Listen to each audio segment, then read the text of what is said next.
নির্বাচনের জয়ের পর বিজয় মিছিলের পরিবর্তে মসজিদে মসজিদে দোয়া মাহফিলের কর্মসূচি দিয়ে ঘোষণা দিয়েছে বিএনপি।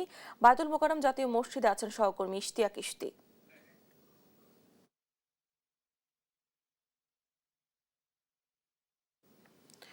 দেখে আসবো সেখানকার পরিস্থিতি। ইশতি, বিএনপির দোয়া মাহফিল কর্মসূচি সম্পর্কে কি তথ্য আছে আপনার কাছে?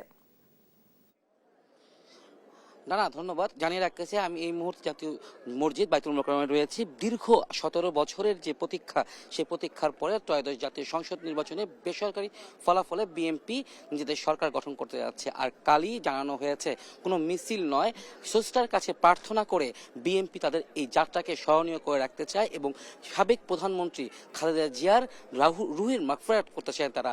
আর এরই অংশবিশেষ হিসাবে আজ জাতীয় মসজিদের খতিবের কাছে ইসলামিক ফাউন্ডেশনের পক্ষ থেকে প্রথমে অনুরোধ করা হয় বেগম জিয়া ও বিএনপির এই জয় নিয়ে একটি দোয়া পরিচালনা করার জন্য। এছাড়াও এখান থেকে জানানো হয় সকল বিভাগীয় শহর, উপজেলা, জেলা এবং প্রান্তিক গ্রামেও এই দোয়া মাহফিল অনুষ্ঠিত হবে।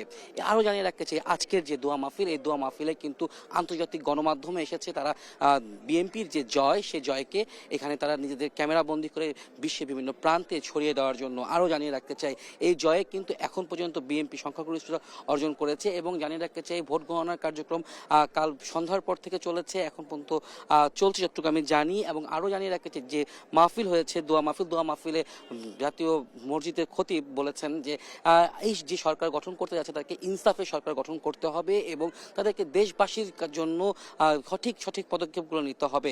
আরও জানিয়ে রাখতে চাই বেগম জিয়ার জন্য তারা দোয়া করেছেন, বেগম জিয়াকে যাতে স্রষ্টা তার শ্রেষ্ঠ মর্যাদা দেয়, জান্নাতবাসী করে, সেই দোয়া করা হয়েছে।